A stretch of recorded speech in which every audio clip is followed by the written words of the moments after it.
As FEU find themselves 2 sets down, the story of that second set from Ivy. And we can see here the Lady Bulldogs still leading in the attacking department. 12 points is only 7 from the Lady Tamaraws. And now in all areas, blocking, service, the Lady Bulldogs actually had a pretty good, better performance than as compared to the first set.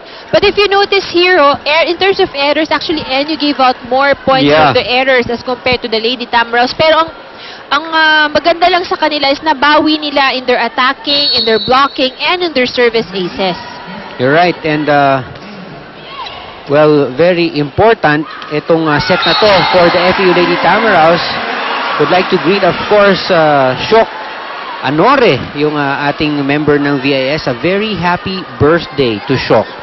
Lagi yan nandito, and of course, that's why we have all these stats, numbers, you know, to help us in the coverage. And the VIS team of Sherwin doing a good job, as always. Yendi with the running attack. Rojas now making herself felt. Or actually, this is her first time in the game.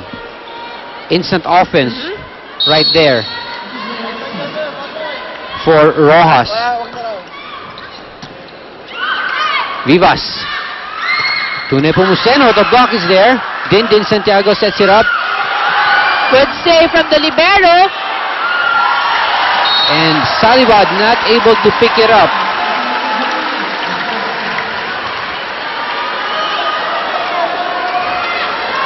Three to 0. This is a good start for FEU. That's right, and if the Lady Tamaraws keep this up, then definitely they would be giving the Lady Bulldogs a hard time here in the third set.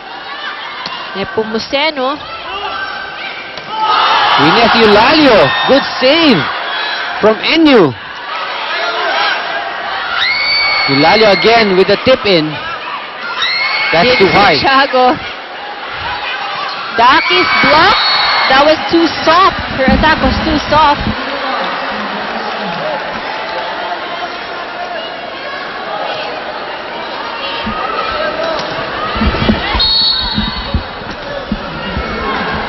First point for NU in this set.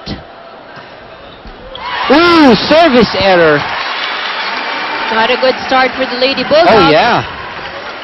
And actually, if you notice, Ian, the Lady Tamaraws are more pent up here in the third set. They have more aggressive plays, start of the set. Ooh, nice serve from Eulalio. And Nepomuceno and Vivas got confused on who was going to pick it up. Well, that was a good service from Wineth Eulalio.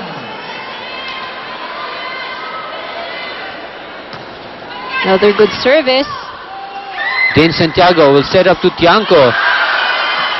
Blocked by Rojas. Free ball now. Expect Din. Yes, that's the play they wanted. In the middle. She's so tall. And you know, yung approach din ni Din Santiago, medyo nakakalin lang din eh. Because the first, parang nagdo-double jump siya. So yung una, akala mo tatalon na. Hindi pa pala. Hindi pa pala. Woo! Miscommunication from that last play. That's right. Poor setup there from Giselle.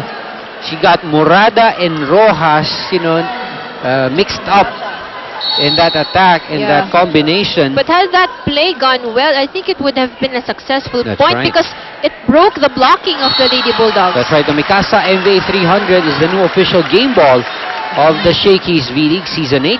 More intense rallies, more thrills. The Mikasa MVA 300. Another service error from Santiago. Gaya sabi natin, kung hindi ace, error. Yun lang yun. Oo eh. Rachel with a floater. Free ball. Going to Vargas.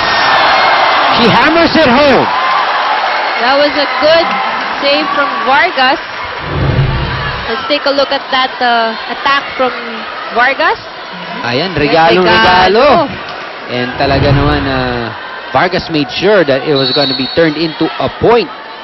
And of course, pampabata for Barry Pascua. Thank you to Ferdy Luciano for the chicharon that we have over here at the panel. Yan ang mga gusto natin dito, mga pampabata.